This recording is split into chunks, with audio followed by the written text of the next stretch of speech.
जय श्री राम दोस्तों। आज की कथा है एक लालची सेठ और गुरुजी।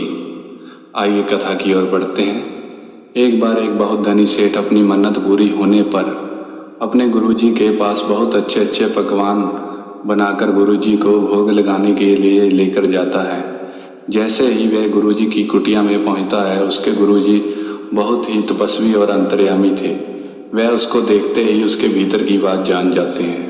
जैसे ही सेठ गुरुजी को प्रणाम करता और भोग का प्रसाद रख कर गुरुजी को भोग लगाने को कहता है, तभी गुरुजी उसकी तरफ देखते और कहते, अरे सेठ, तू जो भोग का प्रसाद बनाकर लाया है, हम तो क्या, यदि इसको कोई पशु पक्षी भी खा ले उसको भी इसका दंड भोगना पड़ेगा, वो भी इसके ऋण से मुक्त नहीं हो सकते।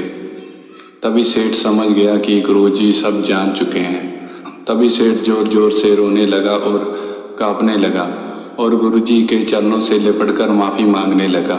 और वहाँ बैठे सभी लोग यह दृश्य देख रहे थे। वह समझ नहीं पा रहे थे कि यहाँ पे क्या हो रहा है। उन्होंने गुरुजी से पूछा।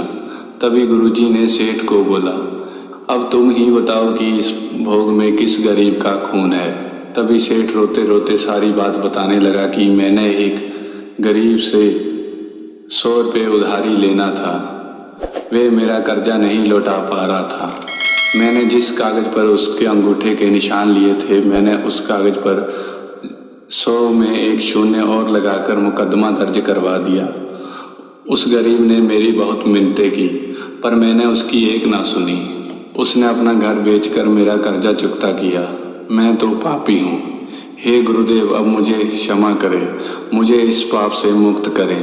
सेठ रोते रोते कहने लगा। तभी गुरुजी बोले कि कभी किसी गरीब की बददुआ नहीं लेनी चाहिए। यदि तुम इस पाप से मुक्त होना चाहते हो तो उस गरीब के चरणों में जाकर माफ़ी मांगो।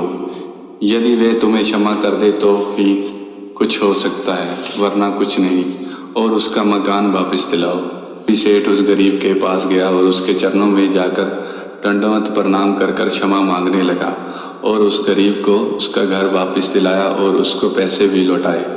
उस गरीब ने हंसते हंसते सेठ को क्षमा कर दिया और सेठ को अपनी भूल का एहसास हो चुका था कि यदि मुझे ईश्वर ने ये धन दिया है तो मैं इससे किसी का भला करूं। सेठ को अपनी गलती का एहसास हो चुका था। वे उस गरीब को उसका घर और पैसे लौटाकर गुरुजी के पास पहुंचा। गुरुजी के चरणों में प्रणाम किया और गुरुजी ने कहा कि यदि तुम्हें ईश्वर ने इतना धन दिया है, तुम इससे किसी का भला करो, ना कि इससे दुरुपयोग करके किसी गरीब को लूटो। इसलिए कभी किसी गरीब की बददुआ नहीं लेनी चाहिए। जाने गरीब की हाय राजा को रंक बना देती है और गरीब की दुआ रंक को राजा। जय श्री राम। दोस्तों, हमारी ये कथा आपको कैसी लगी कमेंट बॉक्स में ज़रूर बताएं। जय श्री राम दोस्तों।